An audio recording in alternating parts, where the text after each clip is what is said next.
keep our fingers crossed.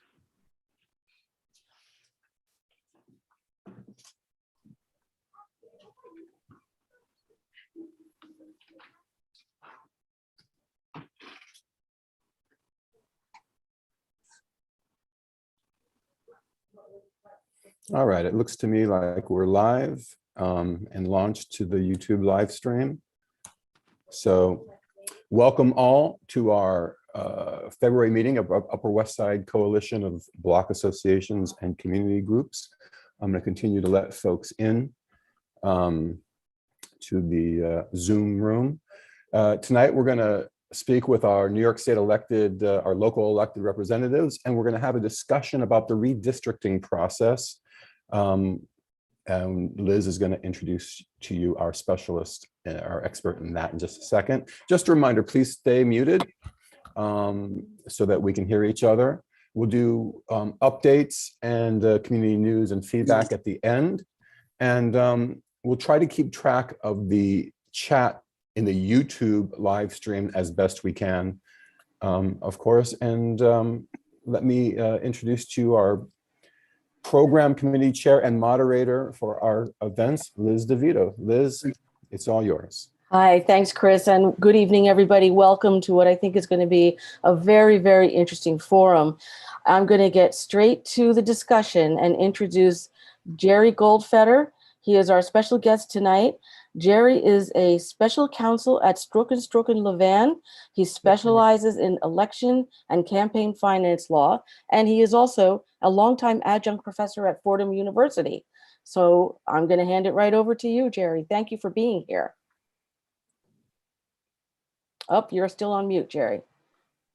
Jerry's going to talk about the redistricting. The three most popular words in America is please unmute yourself. So it's good to be here. Thanks for inviting me. I see some friends here. My Assemblyman, Danny O'Donnell, my State Senator, Brad Holman. I see an Assembly member. It looks like it's probably Linda, but I can't see that well. In any event, it's good to see you all. Many years ago, I was very active in the block associations as a Democratic Party district leader. And it's good to see you, and I commend all of you for your continued and sustained work to make the West Side an even better place than it is. I've been asked to speak a little about redistricting, and I'll do so for just a few minutes. And then if anybody has any questions or comments, I certainly welcome that.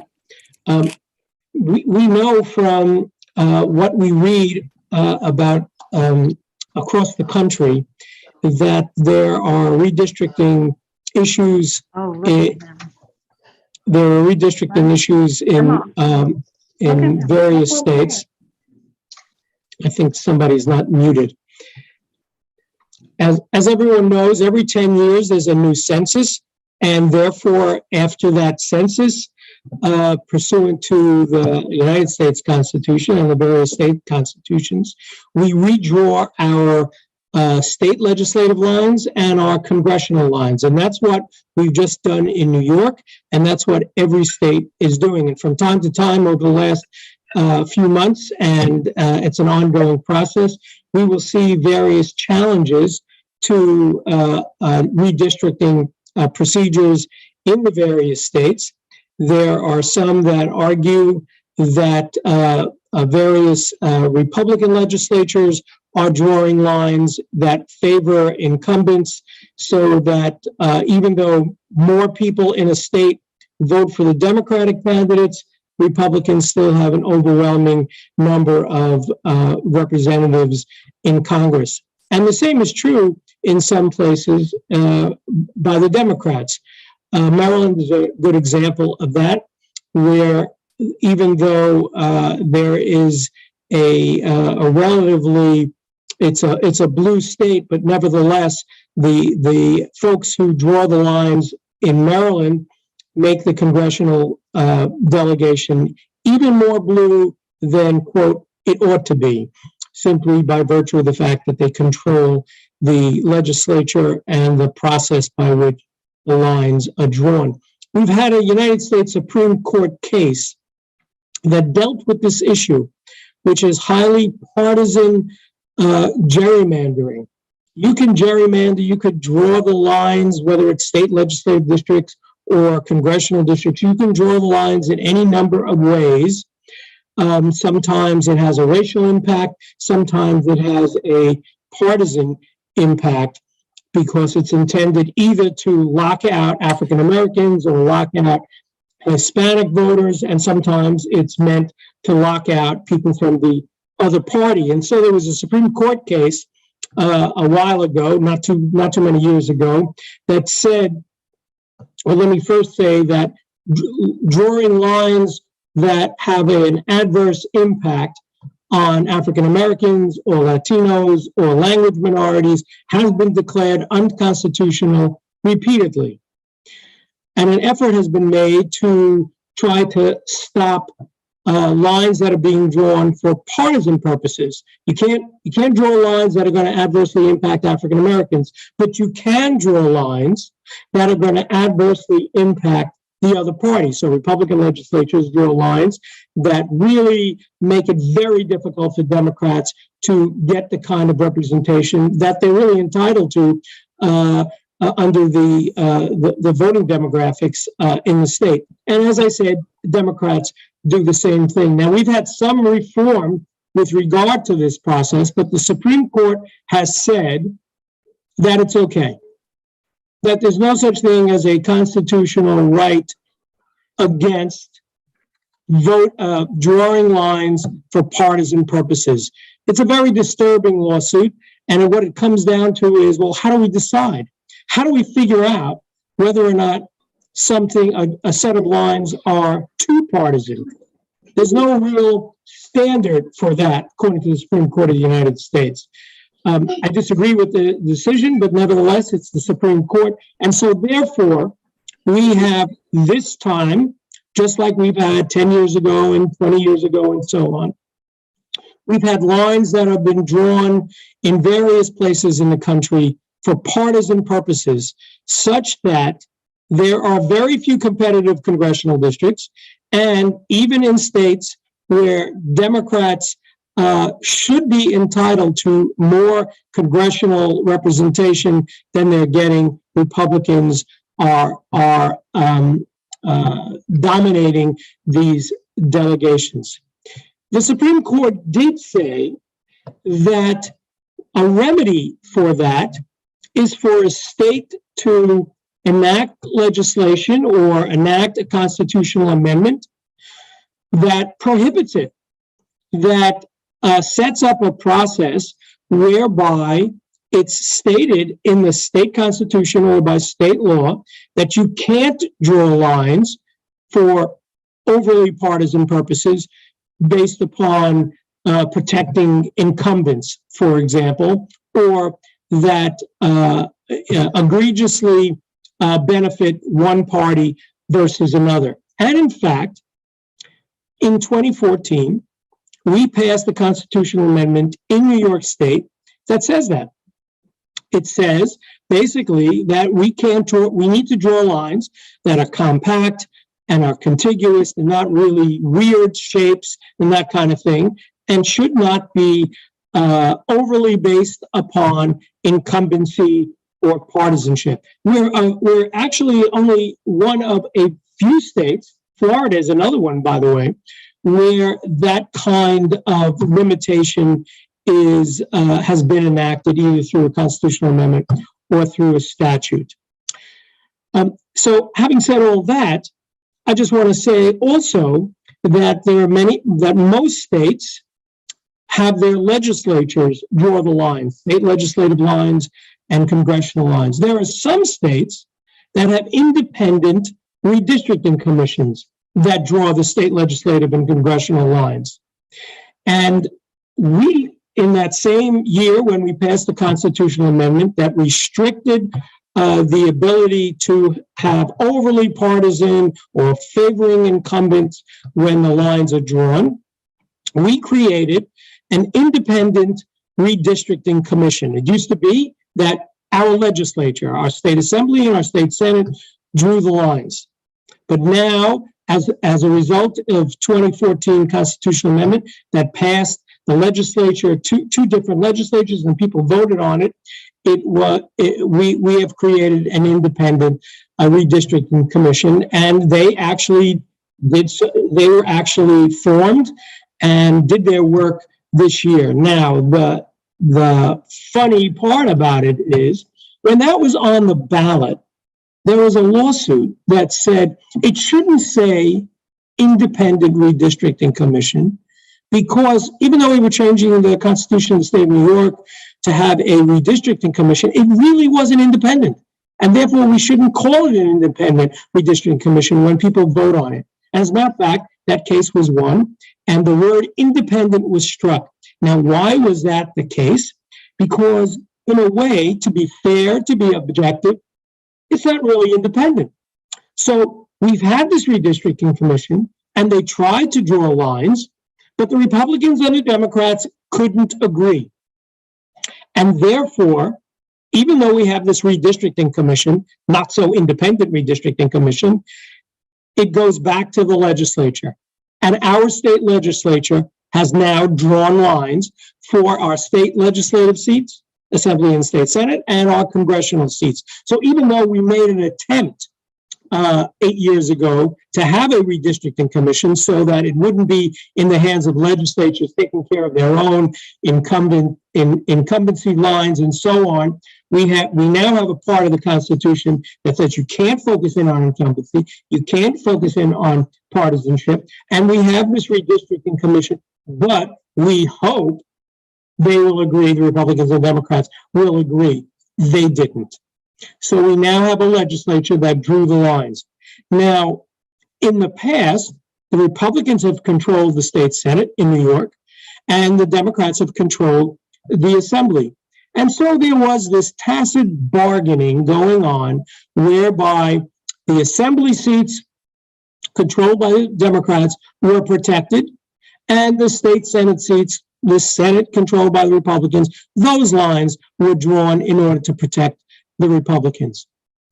As a result of the fact that the Democrats took over and now have supermajorities in the legislature, the Democrats didn't have to worry about the Republicans.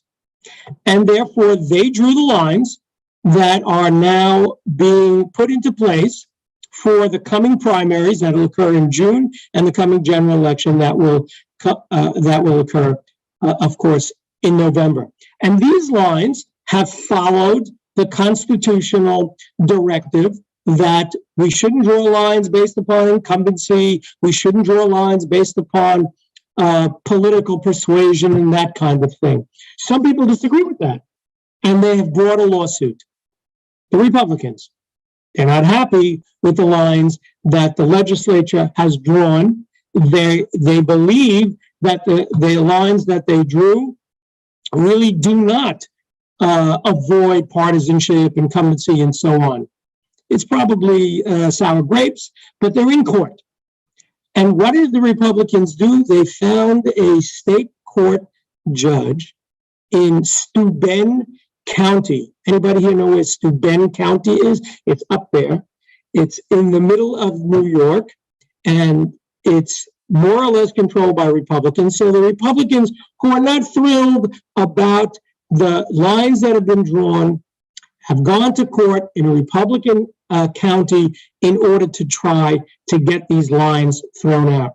I doubt whether they will succeed, because these lines are pretty much fair across the board for in the state legislative seats and for the congressional seats. It remains to be seen what the courts ultimately do, and it also remains to be seen whether or not somebody else goes into court, maybe into federal court, which might be more likely to strike the lines down. But I don't see that happen. Now, how does all of this affect us in our lives as political activists, as community activists, block association leaders, as people who care about our communities? Some of your representatives will change. But whether you have Danny or Linda, or I see Bob Jackson and Brad, I don't know who I'm missing on here, we are lucky. We are really lucky because our representatives, no matter how the lines are drawn, our representatives are very faithful to taking care of our constituents. We love our own representatives. We love our own state senators. We love our own assembly people. That's just the way we are built, and they return the favor. But however the lines are exactly drawn, and whoever we get, this community at least, can be assured that our constituent problems will be addressed, and they will represent us in a way that I think will be very responsive and very satisfactory. So I just wanted to conclude with that. And if anybody has any questions or comments about this redistricting process, please, I'd love to hear what you have to say. Yeah, in that line, people can send their questions to upperwestsidecoalition@gmail.com, and we will make sure they get to Jerry. So thank you very much, Jerry.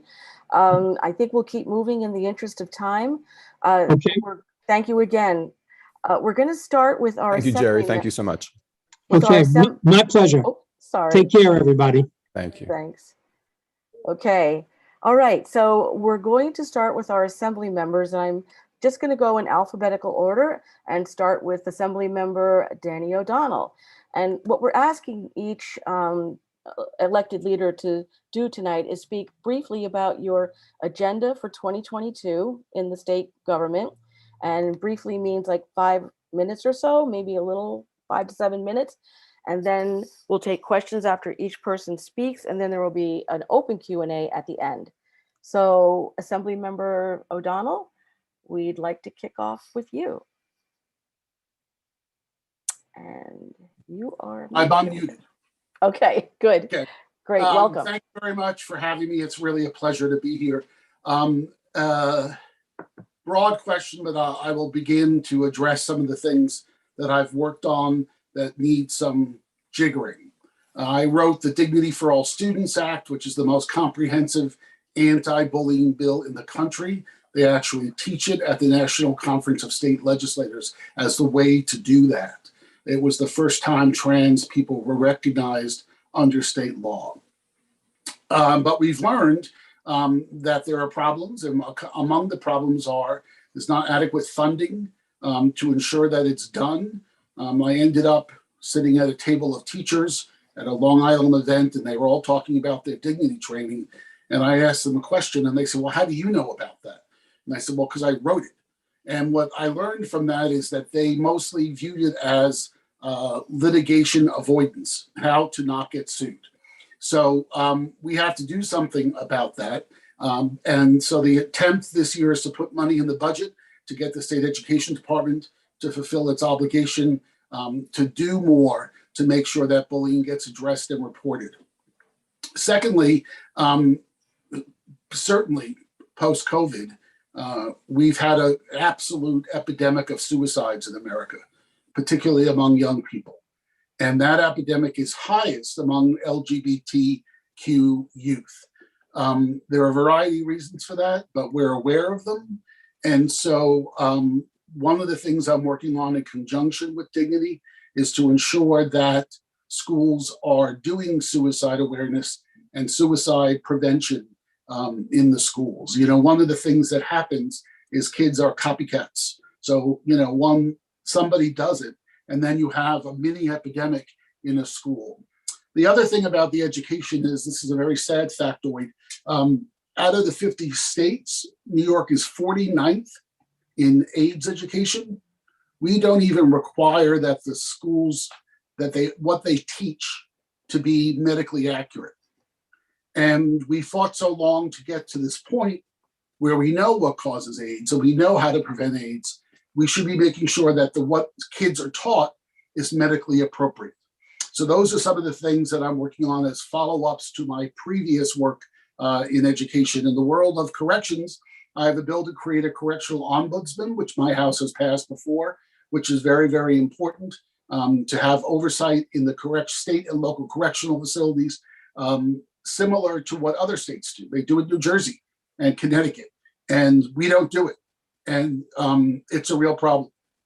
And so we create a state office that had the power to investigate, had the power to subpoena, had the power to inspect 24/7, to determine whether or not things are going awry within an individual correctional setting.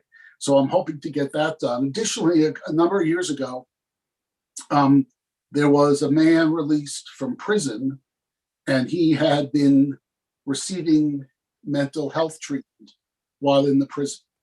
And when he came out of prison, he stabbed a girl in an elevator in Brooklyn. And so the bill I wrote with a Republican senator at the time does two things. It requires a correctional system to provide follow-up care and instructions on how to get the medication that they need to stay stable. We also stopped people from being released from prison on Fridays, because on Fridays they get back to a community and they often don't have access to support services because they're only open Monday through Friday. But the second thing, which I'm very, very proud of, is it allows parole officers the right to go to court if they feel that their parolee is a danger to himself or to others. And so if they see someone decompensating, if they see someone who they don't believe is safe to be on the streets, they're allowed to sign the affidavit to get them into see a psychiatrist to determine if they should be subject to being held, to determine if they are properly medicated. Those things are all very important, in my opinion. I'm also very concerned about quality of life here on our streets. The rat problem is absolutely out of control. It started during COVID when there were fewer people here. It started with sanitation being less diligent in picking up trash. And so we're on the 3rd, I think, of March, we're doing a rat academy virtually to work with Department of Sanitation and Department of Health to get communities aware of what they can do to try to reduce the rat population. It's particularly true, in my opinion, along Riverside Park and Riverside Drive.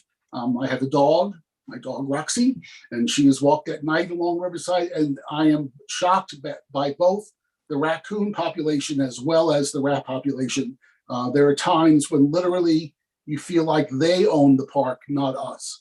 And so we need to do a better job at ensuring that people have the tools necessary to do that. So those are some of the things that I'm working on up in Albany. I'm debating a bill tomorrow that has to do with the Gender Recognition Act, which we passed last year.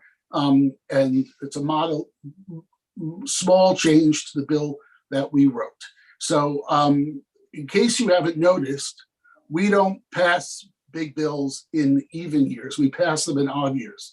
So we had to pass marriage 5 times. We passed it in 7, 9, 11, not 8, 10, and 12. And that's because 8, 10, and 12 are election years, and people don't like to take up controversial things or difficult things in election years. So that's my report. I don't know how long it was. I hope it was appropriate. That was perfect. So are there any questions for Assemblymember O'Donnell specifically? I think that something that I will ask each of you to speak to, there were some people who wrote in asking, what is the best way to communicate with your office that would possibly guarantee a response in a reasonable time frame?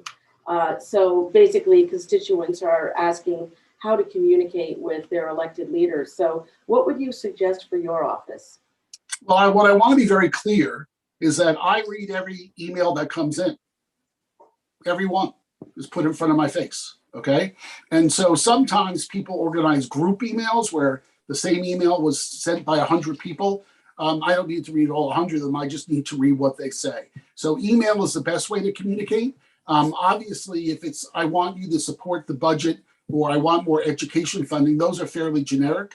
If you have an individual problem on your block with your neighbor or something like that, you can certainly call. We are still working remotely half the time. We're looking forward to coming back, but you can certainly call the office and talk about that. During COVID, we did hundreds and hundreds of helping people get unemployment insurance, particularly people in the performing arts world where They worked for 2 months in Connecticut and a month in Massachusetts in order to conjure all that up to get the benefits they were entitled to. My office became experts at that, and we were very happy to do that.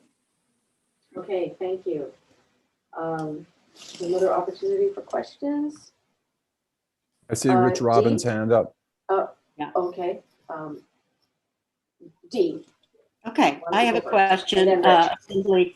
Assembly Member O'Donnell, thank you so much for being here. Regarding the rat problem, do you feel, because also the composting program was suspended during COVID, do you feel that if more buildings participated in the, in the composting program as a building, that it would help this problem? Absolutely. And the real problem is, for example, I live on 111th Street, and the building next to me, 390 Riverside Drive, used to have a lot of rat problems in that alleyway. And they put in this incredibly sealed thing that the rats can't get into, right? And before they did that, it was truly a problem. When you get to the side streets, what you often have is buildings put their garbage in the well beneath their front door. And that leaves that sitting there for a long time. And so those are some of the things that we will be doing with the Rat Academy, talking to health and sanitation. And I certainly advocate for more of that. It should be returned. Yes. Richard Robbins?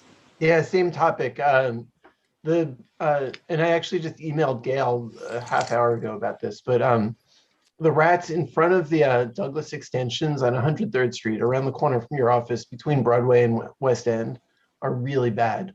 There's not nearly enough garbage pickup, and there are just always trash bags on the street. It's a really narrow part of the sidewalk, and those bags are moving and squeaking all day, which is disturbing.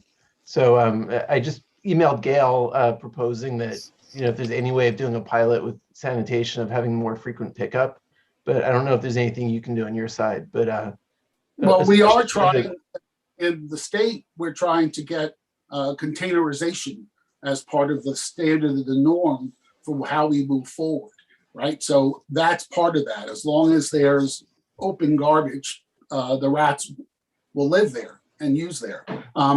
I've tried very hard with the previous mayoral administration to get attention. I did not get any.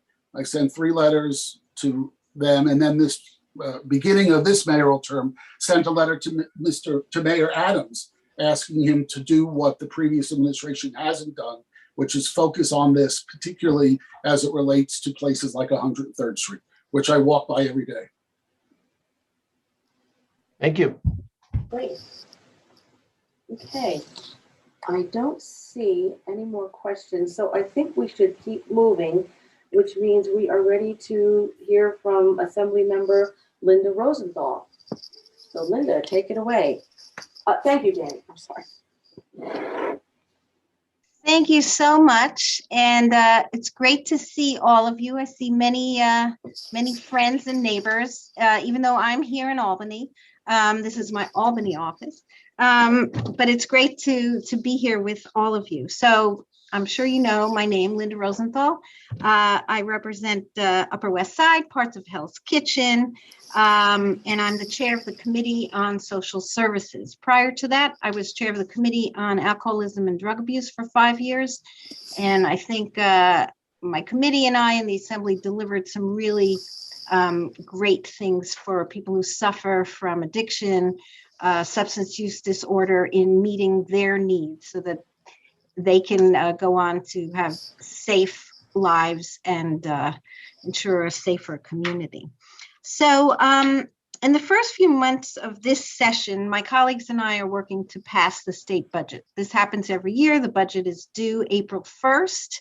And so we spend, January, February, and March discussing mostly discussing the budget and our priorities, our constituents' priorities, and having legislative hearings where we hear from advocates and agencies and anyone who wants to wait for 10 hours to testify about what they think about specific budget areas. So I'll speak about as chair of the Committee on Social Services.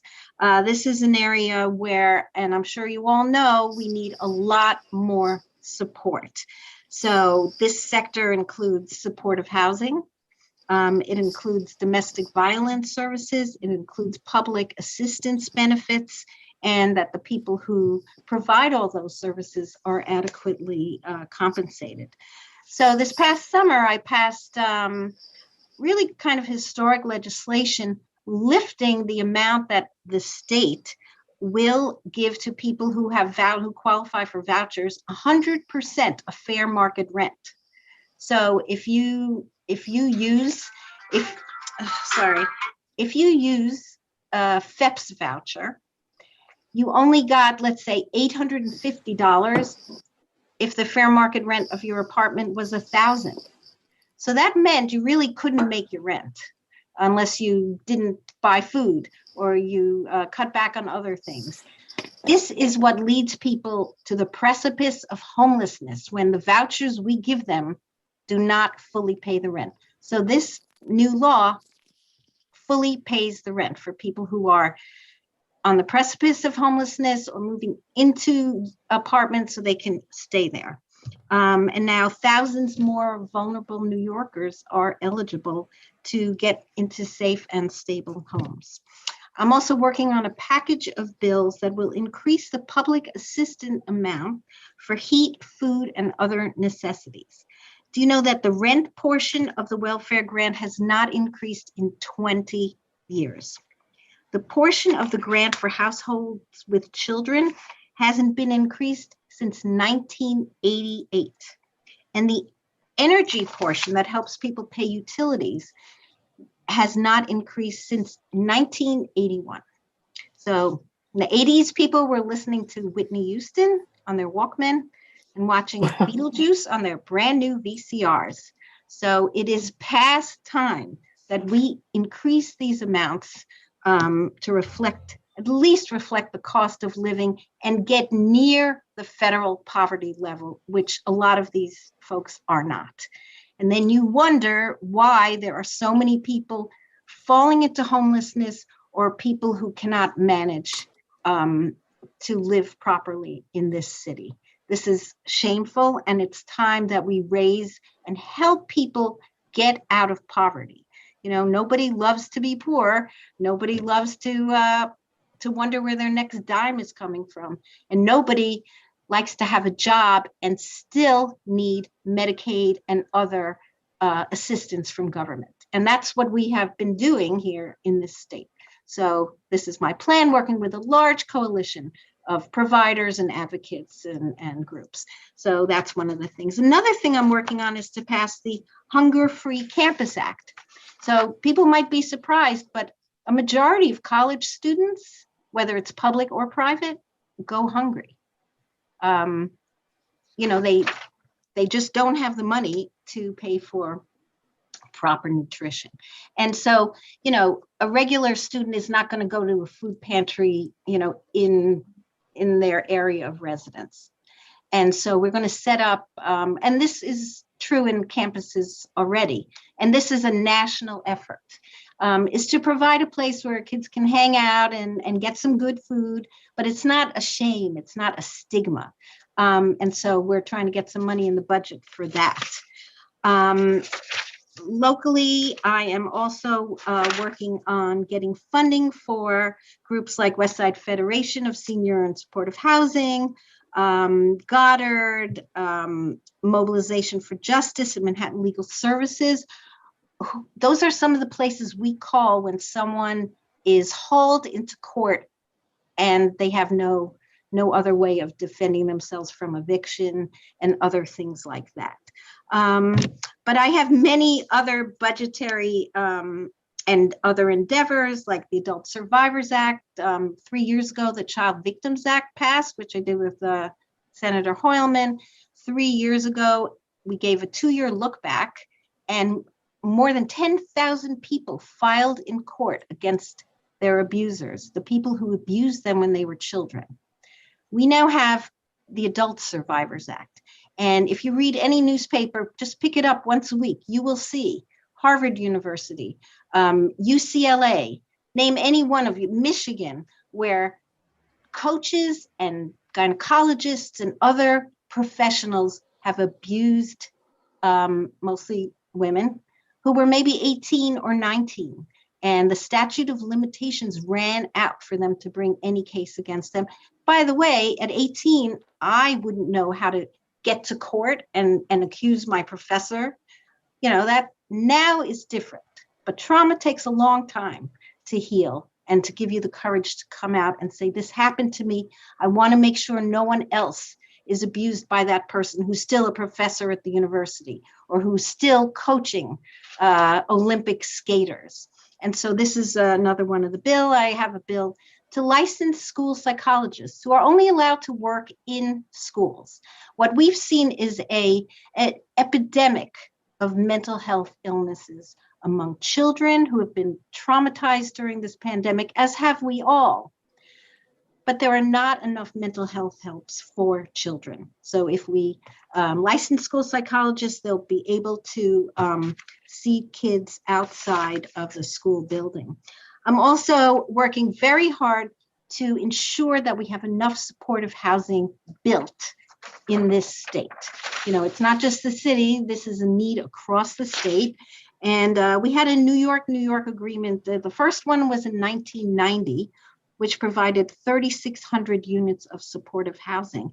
Currently, it's called the Empire State Supportive Housing Initiative, began in 2016, commitment of 20,000 units over 15 years. So 7,400 are funded, 5,600 are completed or in construction. In the 2022 proposed budget, there's $110 million more dollars in funding for that kind of housing, and $1.5 billion for the construction of 7,000 new units and rehab of existing 3,000 units toward the creation of 20,000 over 15 years, which, by the way, is not enough. As you see on the streets, there are many people who have mental illness problems and need to go into supportive housing. And we need to get ahead of this phenomenon. It takes a while to develop supportive housing and to ensure that you have the proper operators and that you have the right team in there, but it's something that I'm trying to speed up. I know it is very slow going to find sites, to get the funding, and to construct and find services providers, but it's something we have to do. I also have a bill on micro-stamping, which addresses some gun violence. It requires that guns that are sold in New York State have their shell casings have the capability of being imprinted with a code. So when a bullet is fired, you can trace that back to a gun, and then you can try to trace it back to the person who used the gun. Brad and I passed a ghost gun bill last session, which makes ghost guns, which are basically do-it-yourself gun kits that you order on the internet and you put together yourself. They don't have serial numbers, so they are good as gold if you want to shoot someone and not be caught. Our bill outlaws that. We're ahead of the federal government on that. And it's just one step toward the gun violence problem that we're taking. I have bills on eliminating plastic cutlery and straws to help ease our environmental pollution problems. And I have many more things that I will take up too much of your time discussing, but I will say that I've been doing rat academies for quite some time. They're very popular. Rats didn't just find the Upper West Side, they've been here. I remember some years ago, I went with Erica, my deputy chief of staff, to look at playgrounds. It was dusk. I nearly jumped into her arms because there were so many rats in the playgrounds. You can't expect kids to play in a sandbox where the rats have been playing. And so, you know, we always work with the Department of Health to get specific areas sprayed and to do specific lookouts for those areas. But we do need a more robust rat eradication program. And as far as composting, I don't know if some of you read my my emails about this. The city had said that the Upper West Side hasn't requested composting, or not in great enough numbers so that they would implement the program. To other people, they said, oh, it would cost too much, so we can't have it. So I called them out on that. I mean, you can't lie, you'll be caught. And so then they decided, okay, we will do composting. So it's really kind of disappointing. You got to trap an agency when it's such a good thing. Everybody wants the composting, and it helps with our environment. It helps so much. You all know about that.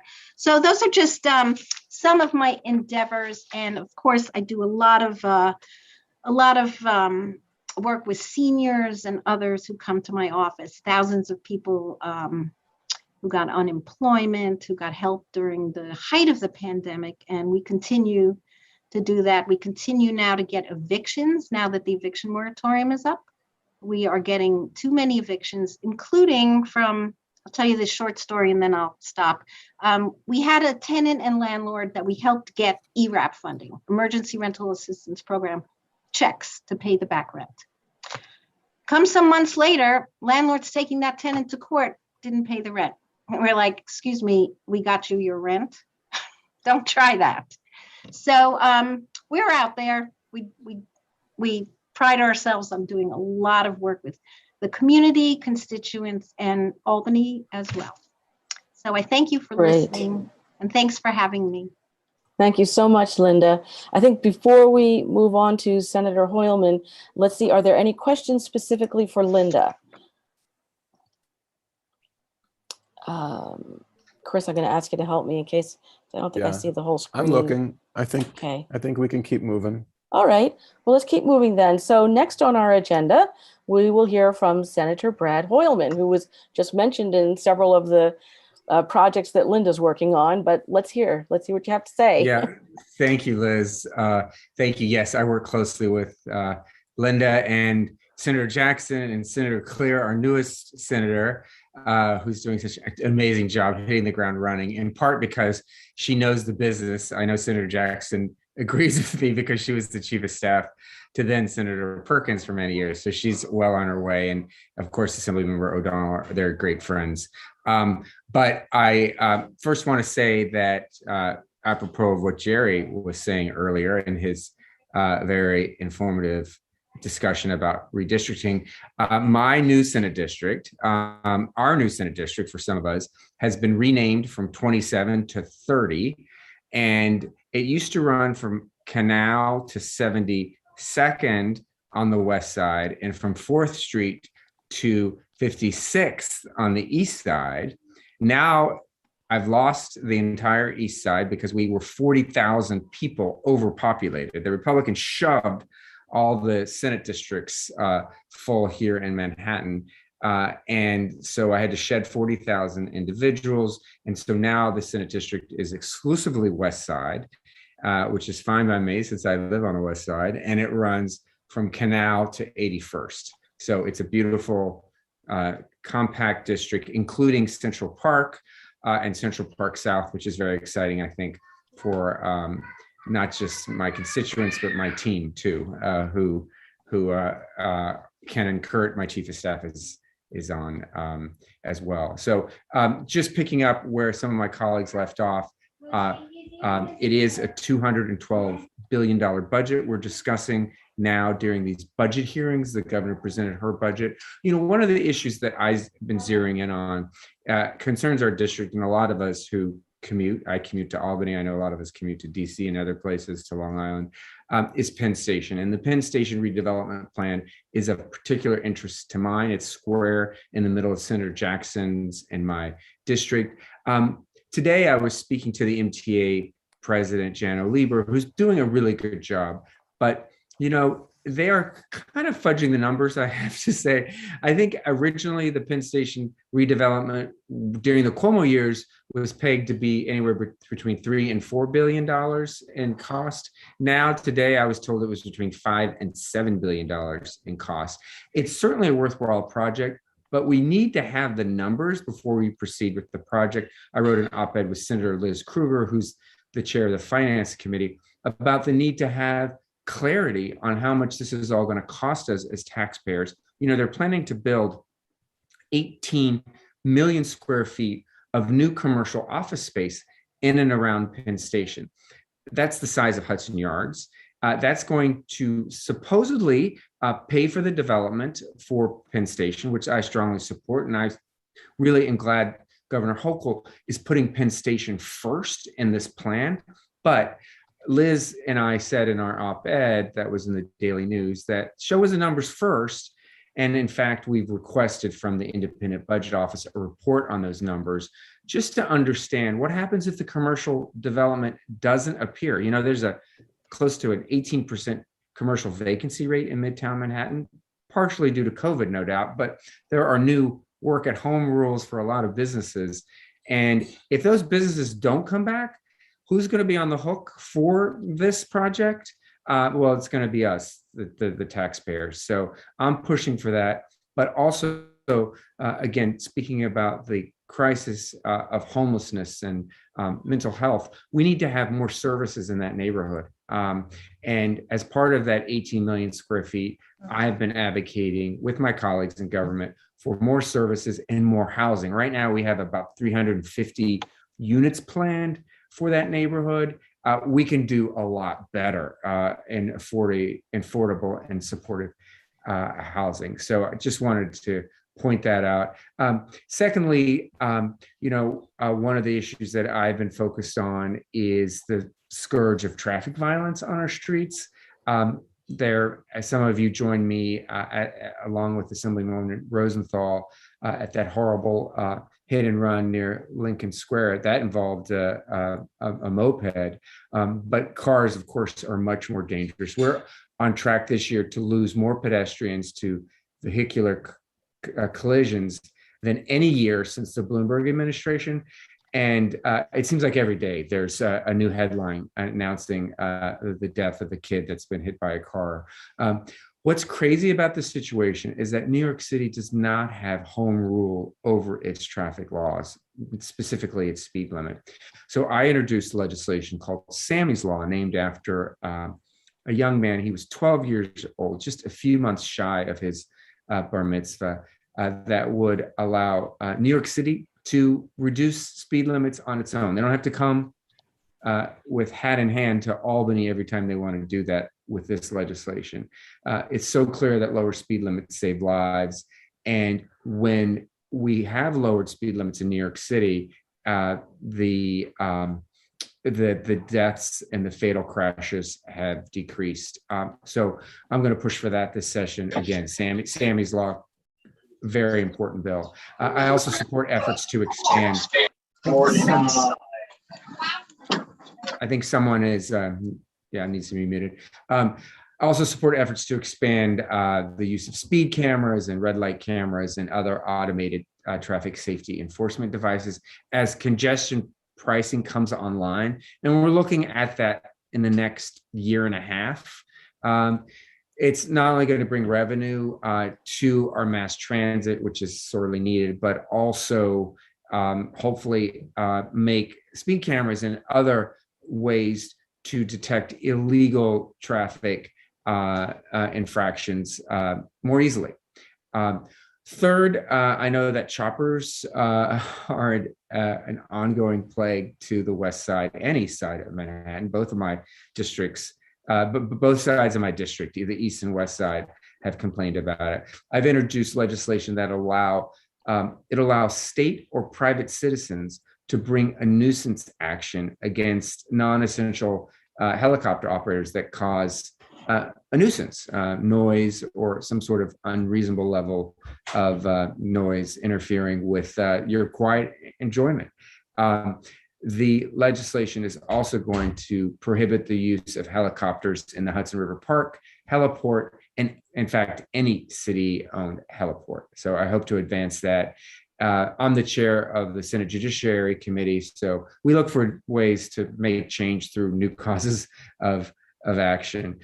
Fourth, I want to commend Assemblywoman Rosenthal on our partnership on microstamping technology. And the reason we're doing that, making sure that we can track illegal guns, or at least attempting to track illegal guns, because it is a vexing problem.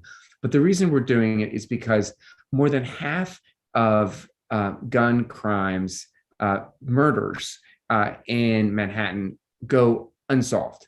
I mean, it's unacceptable that the clearance rates are so low. So the police have asked us for more tools, and we're going to hopefully give them this session and require microstamping technology on all guns. This technology, I think, can really help track down violent criminals and get guns off our streets. And then finally, something important to West Siders is my legislation called the Local Journalism Sustainability Act, which is going to help our struggling local papers and websites like the West Side Rag stay afloat in this crazy era of media consolidation, where there seems to be very little coverage at the local level because so many newspapers have been either combined or disappeared altogether. The bill is going to provide refundable tax credits to people who subscribe to the local paper or news website, and it's going to provide the outlets themselves with the tax credit to support the salaries of local journalists. So those are just a few of the initiatives that I'm going to be fighting for this year, including the Adult Survivors Act, as Linda mentioned. Such a meaningful piece of legislation. You know, Prince Andrew today, as the headlines told us, settled his case against a sex abuse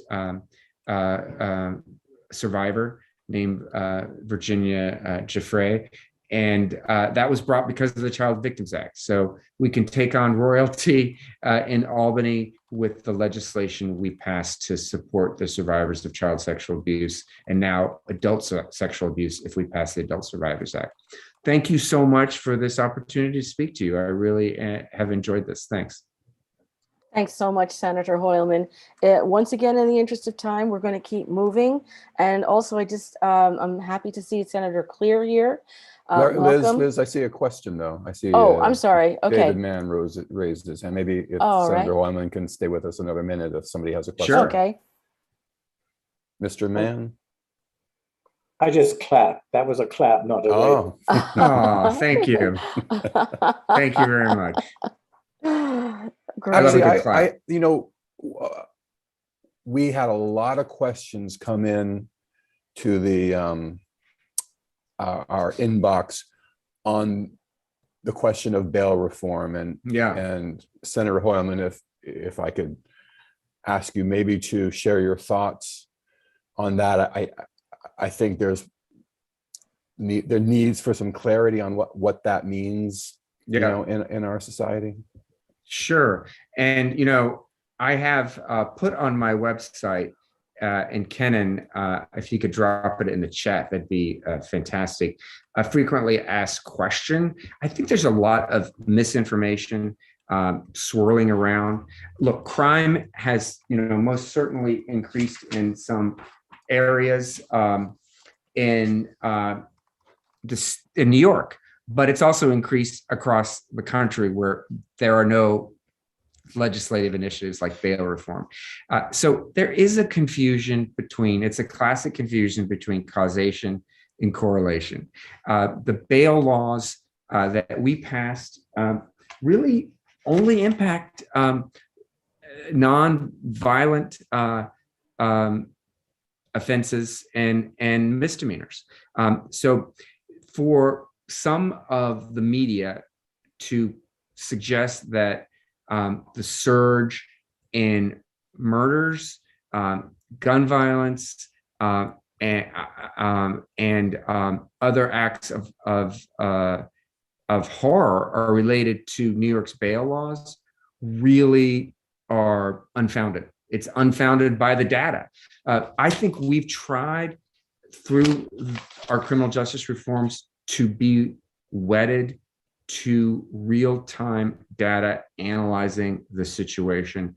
And I'll just say, for the record, there's nothing that's convinced me from a perspective of data collection that anything we've passed, reforming our criminal justice system, ensuring that the very poor and who are mostly Black and brown, who have been historically held, imprisoned, while at the same time were deemed innocent until proven guilty, have been released and committed violent crimes. In fact, 98% of them have not. So I stand by our bail reform initiative until we have statistics to prove otherwise. And I think that's a fair and thoughtful way to proceed as a policymaker. I do know that there are a lot of things we can do to reduce gun violence, and Assemblywoman Rosenthal and Senator Jackson and Senator Clear and Assemblymember O'Donnell have all introduced bills in connection with that. Senator Jackson has a terrific bill on, and he can talk about it, about the gun cartels that ship, in effect, illegal guns to metropolitan areas like New York City. And we certainly want to give the NYPD the tools to track these illegal guns. And of course, mental health and homelessness and services to our fellow New Yorkers who are suffering have to be increased. I'll tell you something else, Chris. There's a peculiarity in the law that we uncovered recently during the budget hearings, where long-term mental health facilities have been essentially barred from taking in clients and getting reimbursed by Medicaid if they service more than 12 patients at a time. This probably is a result of the smaller mental health facilities having a good lobbyist in Albany, I would imagine, and prevented the bigger players from actually taking in more clients and getting reimbursement. So what's happened is that hospitals are shuttling patients in and out of their doors if they're a larger facility, because they're not getting paid sufficiently to keep those patients. And we saw that in the tragedy involving a neighbor of ours here on the Upper West Side, Michelle Go. And there's a very good New York Times story describing that situation with reimbursements for hospitals and how the perpetrator in that case was released when he shouldn't have been, and when his own family pleaded for him, not to be released without any supervision. Unfortunately, that's what happened, and that's the tragedy that we have to deal with. But I'm introducing legislation to close that loophole and make certain that New York applies for the Medicaid waiver, so that the larger facilities can take more patients and not only make our streets safer, but hopefully provide help to a lot of struggling people who need the assistance. But I don't know if Kenan, thank you. And Kenan has, I think, dropped, yes, Kenan's dropped it's a quick and dirty FAQ on the bail laws themselves. But I think the goal is to try to dispel a lot of the mythology that you read about and hear about on both television and in certain segments of the press. Thank you. Yeah, thank you so much. So Thank you. I think that would help people understand the nuances of the law, would help a lot. Yeah. So let's move on to Senator Jackson. Thank you for hanging in there. It's good to see you. So if you would like to continue the discussion about bail reform, that's fine. And then get to your agenda, however you prefer. Well, first, thank you for having me. With respect to the bail reform, I think Brad basically laid it out, that all of this alleged violent crimes, those violent crimes are bail eligible. And so I think that the media and the mayor has been playing on this to try to point to everything that's happening is due to bail reform. And statistics, as he indicated, not only in New York City, but around the country, shows that that is not the case, and basically shows that during this pandemic, the issues and concerns that people have had, and so many people needing mental health situations, and the people that are hanging out on the streets and where they may not have a home, they may be involved in drugs, they may be involved in, you know, all type of stuff that they need help out there. And we need to realize that these are the individuals that are committing some of the petty crimes and robbing stores and what have you and so forth, and or assault and things like that. A lot of the violent murders and robberies have been with gang situations. And even Eric Adams, when he was discussing with, you know, he came up to Albany and he met with the assembly members, he met with the Democratic Conference, he met specifically with the two leaders, and he raised the issue of Eric Gonzalez. Many of you know that he is the DA of Brooklyn, Kings County.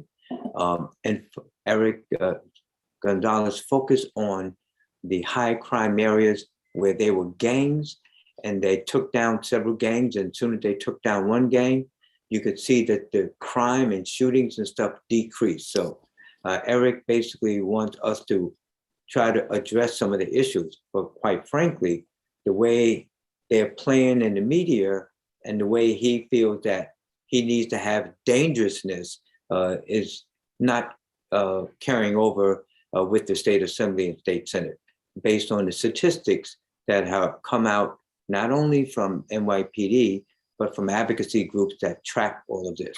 So we cannot blame the last year and a half with the violence and all of the activities around bail reform.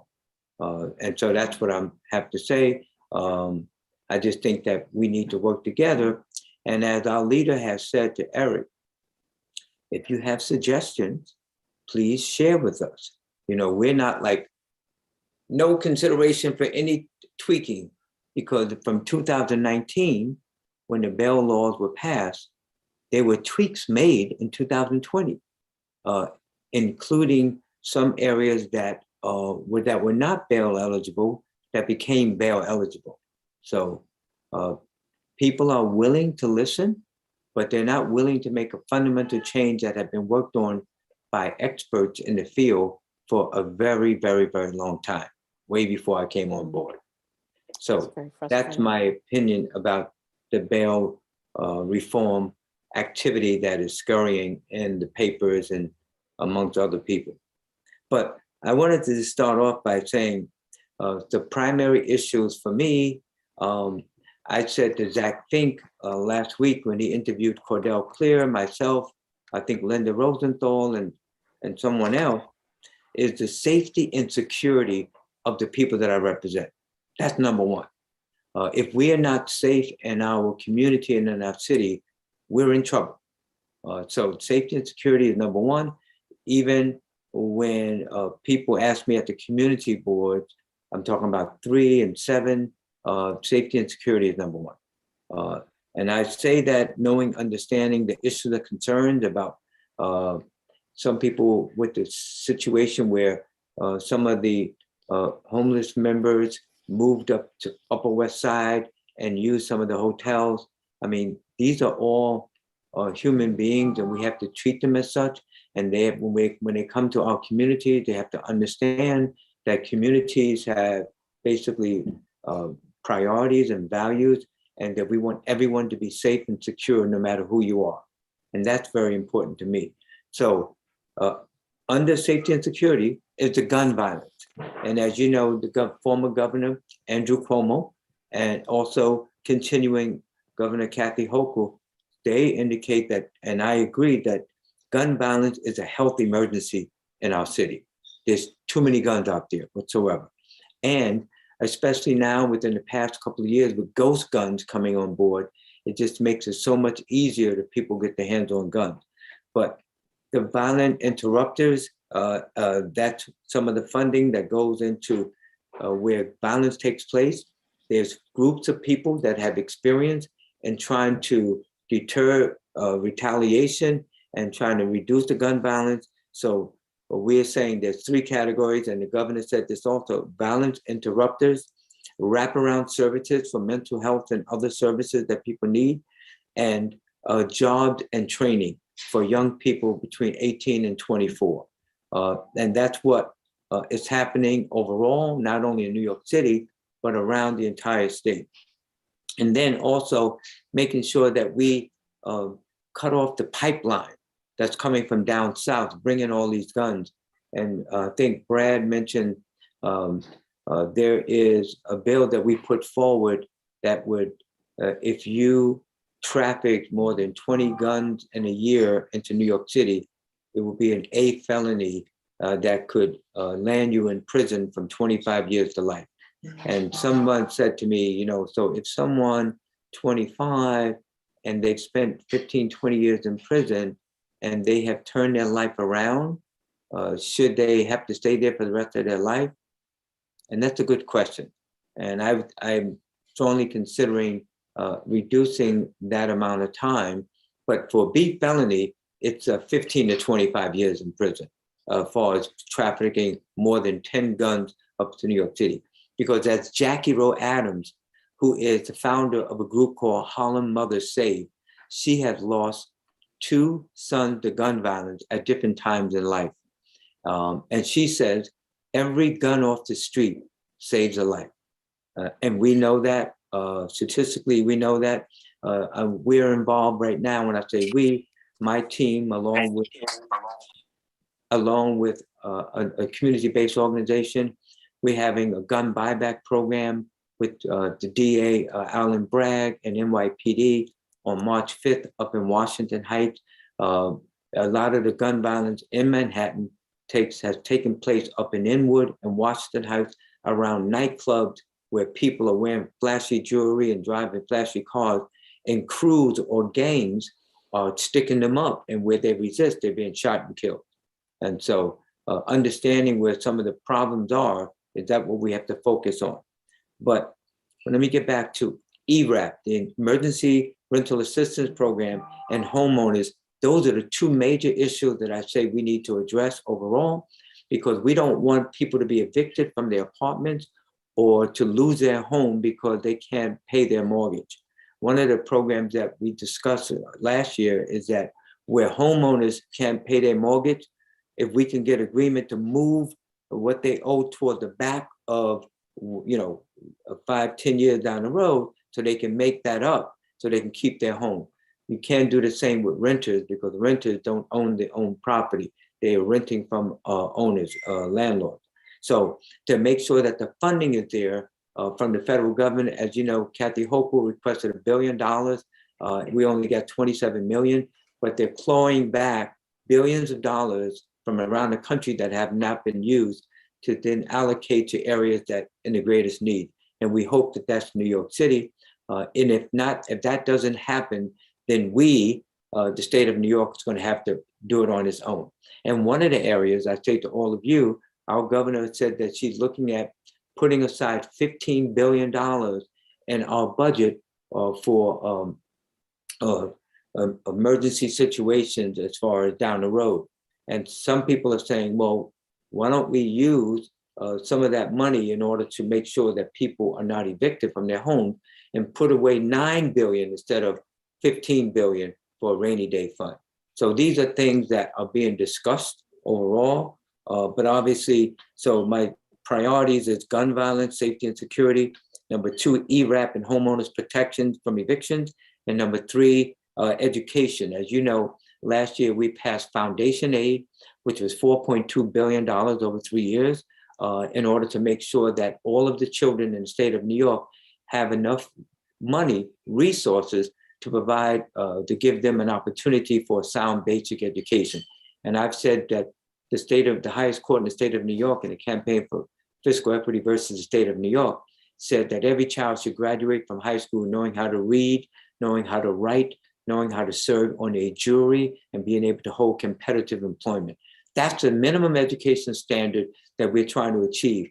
And as you know, if you look at a lot of the people that that don't have the means to take care of themselves. It has to do with mental situations, and also many of them don't have the type of skills and education in order to provide for themselves. And so now they're on the street. That's where it is. And then obviously the fourth thing is the Community Leadership Climate and Protection Act. Our climate is so important to all of us. And many of you know that I put forward the bill in order to make sure that the Constitution of the state of New York, in the Constitution, demand that everybody, no matter who you are, you're entitled to clean air and clean water. And some people say, well, you know, don't we have that now? There's some places in New York State that do not have it. And the Constitution did not guarantee that. And that was a referendum that was agreed by the people of the state of New York. By about 70% agreed that this should be a constitutional right of every citizen of our state. And the last thing I want to say to you is I have a bill that wants to end qualified immunity. And you may say, well, what is qualified immunity? Right now, from a judicial point of view, the highest court, the Supreme Court, has given qualified immunity to public officials that have been involved in activities where people got hurt, where people got killed. And so we're saying qualified immunity, basically, we need to end that so that your rights as an individual cannot be violated by anyone. So if, for example, a police officer or a parole officer or a correction officer injured you inappropriately and handled you inappropriately, or threw you down a flight of steps and you broke your neck, and now you're paralyzed, then they need to be held accountable for violating your rights. So only where your rights are violated, then we want to get rid of qualified immunity for those individuals that violate people's rights under the law. So with that, I would stop and let you know that, as Linda said, we're in the budgetary process now. We're meeting with a lot of people, listening to what the issues and concerns are. And as you know, and if you don't know, the city council is also moving in that direction, but they're a little later than us.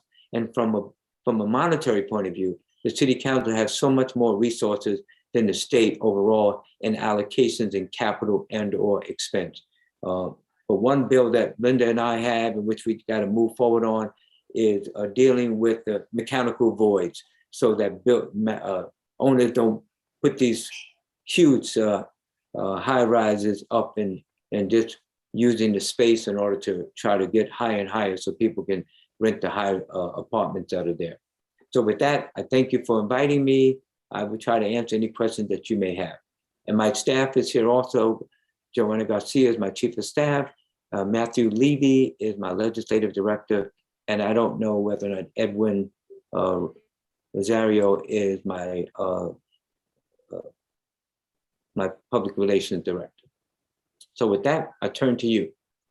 Thank you very much, Senator Jackson. I'm glad you addressed that bill about the mechanical voids, because there were questions about what is the state Senate doing as far as the super tall buildings, so and the assembly.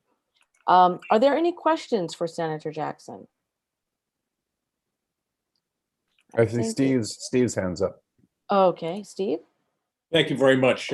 Senator Jackson, it's good to see you again. It's good to see all your colleagues too. And we are people who represent block associations. And we got together getting close to 2 years ago when the pandemic was on. But I've got to tell you, it is my perception and what I hear. There are a lot of people, too many people on the Upper West Side are scared. They are worried. They are worried about safety. They're worried about violence. They're worried about crossing the street. They're worried about the impact of the neighborhood when the stores close. They're worried about the decreased sanitation services. And we lack confidence that government is successfully addressing the problems that we face. And there is a worry that we are slipping back little by little to an era that many of us who are old enough remember, in the 70s when we saw a lot of things that made us question our city and question the functioning of our city. And we're at a time now where we are counting upon elected officials in City Hall and in Albany to make moves that will really address these issues in profound ways, because we are at a time of crisis on the Upper West Side with many, many people worried about our immediate future and our present day conditions. Well, and I say to you, you're absolutely correct.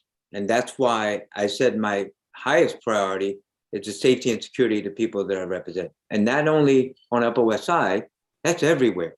And I say that to you realistically, that is the concern of everyone. If you go to the Asian community, that's their concern right now. Look what happened there. If you go to up in Inwood and Washington Heights, as far as gun violence, and you go other places, the safety and security people riding the subways and not have to automatically turn around and look to make sure no one's gonna bop them in their head and hit them in their head or push them on the subway. So that is real. And I think that we have new leadership in the city of New York under Eric Adams. And as you know, he ran on one as far as from an NYPD perspective, as far as to make sure that gun violence is a big issue that they're going to deal with, but dealing with safety and security. As you know, one of the things that they've done that I heard just the other day is they're reassigning 600 police officers that were from desk duties to high profile areas so that people will see a police officer on the street. And I think that that's good. Visibility is very, very, very important in order to show people that that they're there. And so we have to give him a chance. But as far as laws that impact New York City, such as bail, that is in the jurisdiction of the state. And as Brad and myself indicated, you know, that statistically does not show that the bail situation is responsible for all of the things that we see overall. So I hear you loud and clear, because that's my number one concern. When my daughter is riding the subways, when my wife is going down the street, same with you, with your children or your parents, that's my number one concern, safety and community of the people I represent. And that's you. And in fact, Brad had indicated his district under the new lines that are drawn, where I was from 26th Street and 9th Avenue, all the way up to 230th Street and Marble Hill. Now, the proposed lines, I will start at in certain locations from 77th Street and go all the way north up into the same area in Marble Hill. Basically all of Inwood, almost all of Washington Heights, part of West Harlem, and the Upper West Side up to 77th Street. So that's the geographical area. And my district is going to be changed numerically from the 31st Senatorial District to the 33rd. And many of you know, there's going to be, there's in the proposed lines, there's going to be 2 additional senatorial districts, one in Brooklyn and one in Queens. And that's why, you know, my district is now will be the 33rd versus the 31st. And Cordell Clear, who's with us now, she will be the 32nd. Is that right, Cordell? Yeah, so, but that's my concern also, the same as yours. Thank you. You're welcome.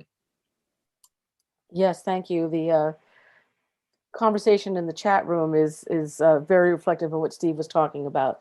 That there's a lot of fear and anxiety about public safety. It's a hot topic on the Upper West Side. Yeah, I totally agree, and it is a top topic everywhere, especially now. When I'm just sorry, Tim, take 1 second. Especially when you know you hear what's happening to people being knocked in their head, being pushed in the subway, being robbed or shot. Safety and security is number one, and we collectively, as far as everyone, must come together to ensure that we are safe in our homes, in our community, in our city. Okay, so we are running very late. However, we have a very loyal audience on YouTube who seems to be sticking around. And so I think I'd like to welcome Senator Clear It's great to see you.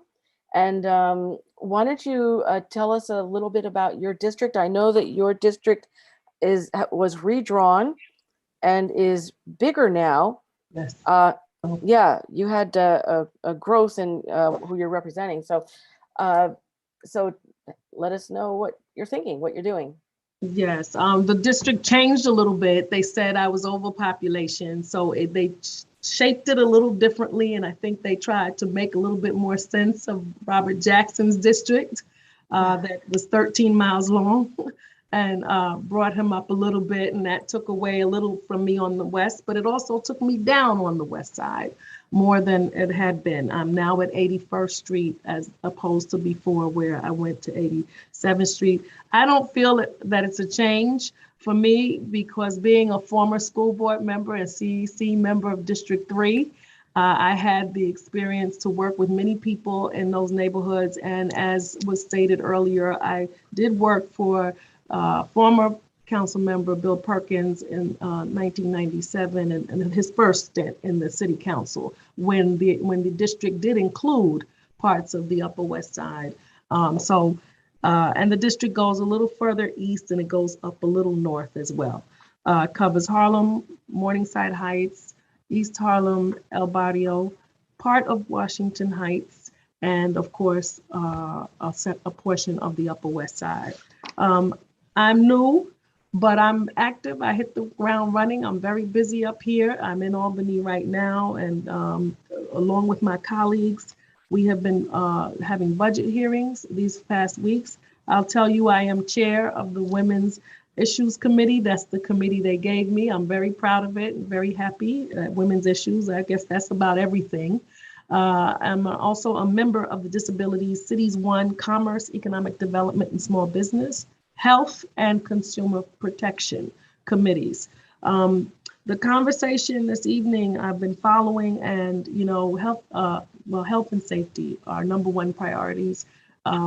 We tragically lost 2 officers here in Harlem not so long ago that everyone learned about, and that really rocked the community. It rocked this city, this state.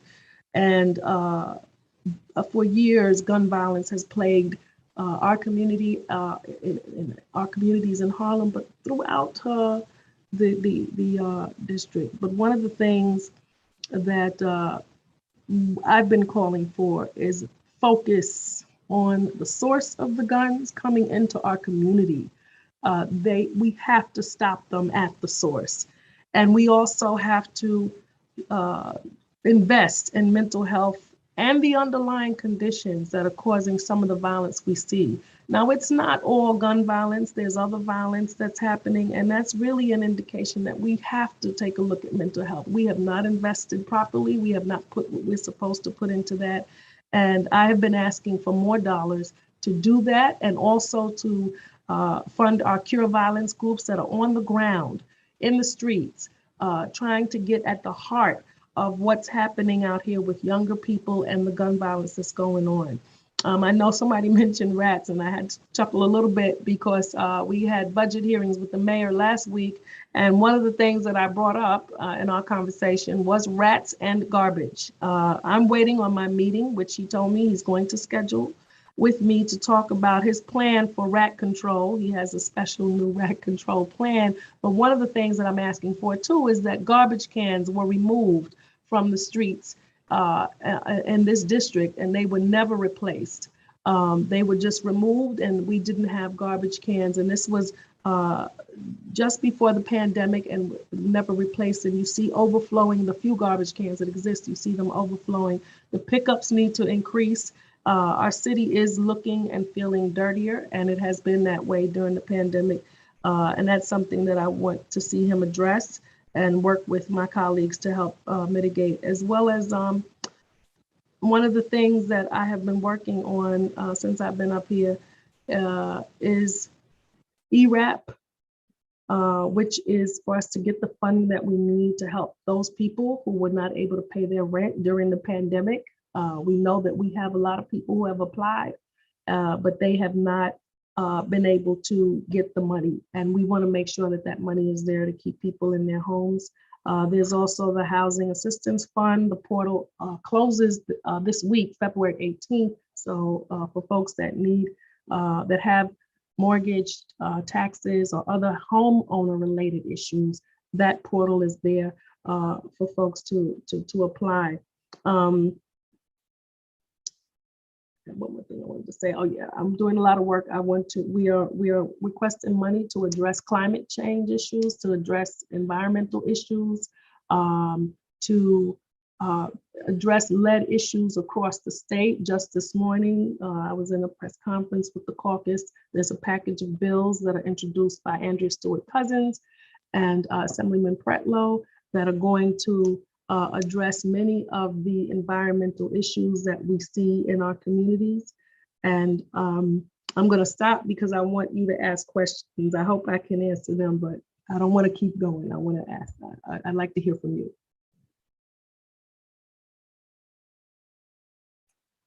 Thank you, Senator Clear. Let's see, I'm looking at the chat room, but while I'm doing that, does anybody have a question? Anybody in the Zoom room have a question?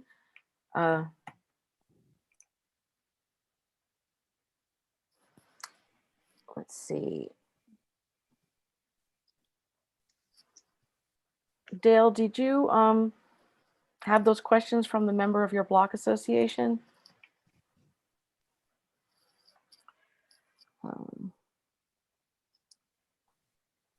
Yes, let me just take a look at it and see if I can find it. Sorry. Let's see. I know there was a question about, do any of you support ending the mask mandate in school? There's also a question about the rent increases on the Upper West Side. You know, how they've increased a great deal in the last 6 months or so.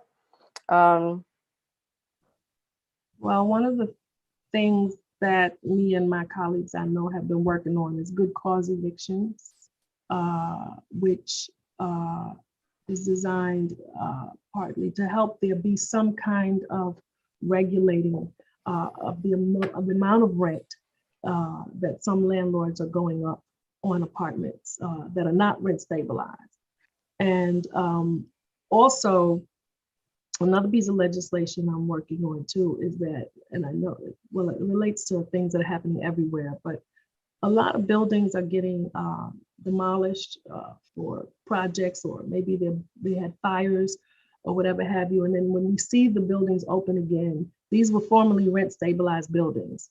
When they open again, they're not rent stabilized. I've introduced legislation calling for any time we destroy for any reason, even in the example of Penn Station, where there are rent stabilized units that are going to be destroyed, that we have to replace that somewhere with rent stabilized units, because when they're lost forever. And we are struggling to find ways to build affordable housing that's truly affordable. And I think that if we say we're building 100 units, but we're getting rid of 200, then we're not going anywhere. And we're going to see the same problem exist for future generations. So I think that we have to work hard at preserving the affordable housing that we already have. And we have to make sure that we are not allowing affordable units, rent stabilized units, to get destroyed without replacing them. Okay. Thank you. Thank you for that. Chris, maybe we should move on and if there's no think further about questions, then thank you, Senator Clear, and thank you to all of our electeds. We'll move on to the community discussion here. Of course, you're all welcome to stay and hear what's going on. So now I'd ask if there's any of our coalition members that have some community news or feedback they want to share with the group. If anybody have anything they want to share, and that'll be a good time. I see Rich. Hey, Rich. Yeah, I have what's admittedly a very small idea, but I think the idea of the coalition is really interesting, and having a joint project could be good just to flex the coalition's muscle and show how it could work together. I think we know that rats are an issue that all streets face, and that's been community-wide. And we've heard that there hasn't been enough uptake on the composting. And I think a coalition effort to just spread the word about composting could just help get more people to adopt it. I personally do it, and it's fabulous. You just throw all your trash that might go bad into a bowl, put it out in the compost thing, and you don't have to worry about having rotting trash sitting around in your apartment or sitting around in a place where rats can get to it. And I think it could be an interesting way for the coalition to just spread a message that could help adoption, that could help the community. Our mailing list is growing, and so we're reaching people and we're addressing issues like this in the mailing list. But one thing that we've started to tap into is Link NYC from 59 to 110 on the west side, throughout the district. And it could be that Link NYC is a good tool to use to address some of the, we've talked about maybe creating little factoids, little pieces of information to share with the community. And if it gets repeated on those links, then people maybe starts to register. Maybe the coalition, maybe we can start compiling a list of things like Rich is describing. If everybody emails in what they, some of these things we can start messaging. But what I hear you saying, Rich, is particularly around rats and composting. These are and I think it's more, that's one idea. And I think you picked up on it. Link NYC is a great source of publicity. There's the coalition email list, there are all the block association email lists. Having, whether it's a quality of life issue or whatever the issue might be, having the coalition work together on some issue or on a series of issues, could really show the power of the coalition. And the idea of composting and rats is just one idea. Thank you for that. Yeah, thank you. Does anybody else have any community news or feedback they want to share? Maybe while you're thinking, sorry, go ahead. Sorry, Chris. I was, Rich, I was just going to say the program committee is meeting tomorrow to have a planning meeting for the rest of the year. And we can continue, we'll talk about this and get back to you. Sounds great. I also want to compliment, I noticed that a few of the electeds are still here long after they spoke, and good for them. I noticed that. I applaud you. Yes, thank you all so much. So a few pieces of business. And again, if anybody has something they want to share, please, if it occurs to you, jump in. You're going to start getting, as we get close to April and begin our second year as a coalition, you're going to start getting dues reminders by email that helps us pay for a few of our small expenses, like insurance and other things. Please remember to email your newsletter submissions to D. Reber by March 8th for the next newsletter. Also send us information about your block association and neighborhood association so we can start building out our website. Our next meeting will be March 15th, and we're planning a discussion on housing, which is a big conversation. And we're beginning to organize those thoughts now. At our April 19th meeting, it'll be our annual meeting. And at that time, I think what we want to do is have a big review and discussion about where we've come and where we're going. Of course, at that time, we'll elect our board for the second year. If you're interested in being on the board, please consider it and throw your hat in the ring on April 19th. It's from the board where we put together the officers, the president, secretary, and treasurer. It's at that time that we confirm the committees. The current committees are, we have an audit, communications, programming, and membership committee. So please consider being involved. We're working towards having hybrid meetings. We're finding the technology where we can both do these Zoom and live stream to YouTube, but also have in-person meetings for those who want to participate. And we have some what seems to be some simple technology to make that happen. I'm excited to explore that further and share that with you all. The board approved a conflict of interest declaration. The board members have agreed to be transparent and share any conflicts of interest, and will for interested block associations, it's a sort of best practice that folks might consider implementing into their own block association. And we're also having a conversation with Manhattan Neighborhood Network, which is a public access cable channel who's interested in giving us a series. So for anybody who is interested in doing some production type stuff, making a TV series happen on Manhattan Neighborhood Network, please reach out to us. That could be a lot of fun. Locally, there's Build the Block meetings for the 20th Precinct Sector A on Thursday, and also on Thursday for the 24th Precinct Sector B. Reach out to the precincts for the Zoom information. And we have a little bit of a bonus track for those who haven't gotten enough conversation about redistricting. Liz organized a pre-taped conversation with a local community member named Jerry Skurnick that gets into sort of more granular detail about the new district lines. And we'll post that on our website. So you'll have a chance to, if you want, click on that and listen to more information about how the district lines are going to actually break down. That's all we have. Oh, Dale, you're going to start doing some outreach and checking in with folks directly. Do you want to talk about that? And also, do you want to talk about the school crossing guard issue that you had? Okay, I have reached out to quite a number of block associations, and they all have responded. They have problems. They need our help. I'm assisting some of them right now. I'm very excited with this dialogue that I'm having with them. And I'm very pleased that they're telling me about the problems and the issues that are affecting their blocks. And certain things I will bring up in our meeting. And it's not just rats, it's crime, it's the loss of stores that are closing. So many stores are closing, and other issues. But it's very exciting to me that they're responding and they're really positive about it. They're so glad that we are reaching out to them.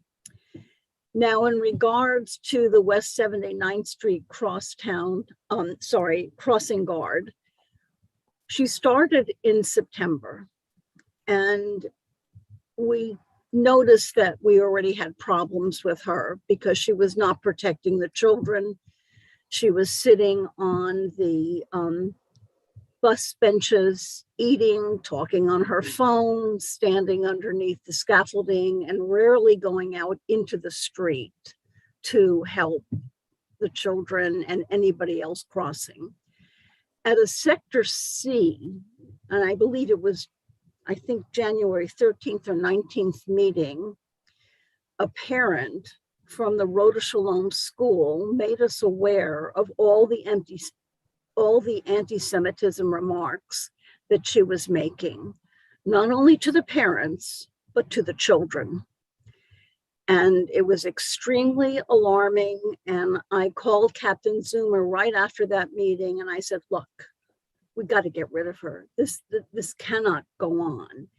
And the parents came in, I don't have the date in front of me. I think it was maybe the 7th of February, and filed a harassment suit against this particular woman. And the police force's hate crime group has taken this into their department. She was removed from her place on 79th Street in Amsterdam on that Friday. We have new crossing guards. The captain addressed her union on that following Monday. And we will continue to make sure that she never, ever is a crossing guard in any place in our city.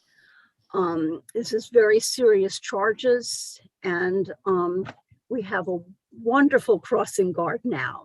He's out in that street and he's escorting everybody across the street. And if you're coming up Amsterdam and you're making a right-hand turn and you get the light, and if he sees that there are people walking across the street, he stops that car. That car can't go. And he waits until people get on the sidewalk, and then he moves them forward. So I'm very excited that we have this new guard. I'm also pleased that I was able to help get rid of this other guard. And I want to say that Gail Brewer paved the way with the union for the captain to speak with them. She played a good part in this. And I will say that the security director of the congregation Rhoda Shalom and the Rhoda Shalom School also played a big part, as did the headmaster. And I'm very, very proud of the parents and the children that came forward to register this complaint. So that's the most up-to-date information on this school crossing guard. Thank you, Dale, for sharing that. It's very upsetting, but it sounds like you were able to use all the support around you to help make good change there. Unless anybody has anything else they want to share, I think that we've violated our 1 hour rule once again. And thank you all and have a good night. Thank you. Thank you, Chris. Thank you, everybody, for coming Thank tonight. you. Thank you all our people. Thank you so much. Yes. Thank you all. Thanks, everybody. Good night, everybody. Thank you and good night.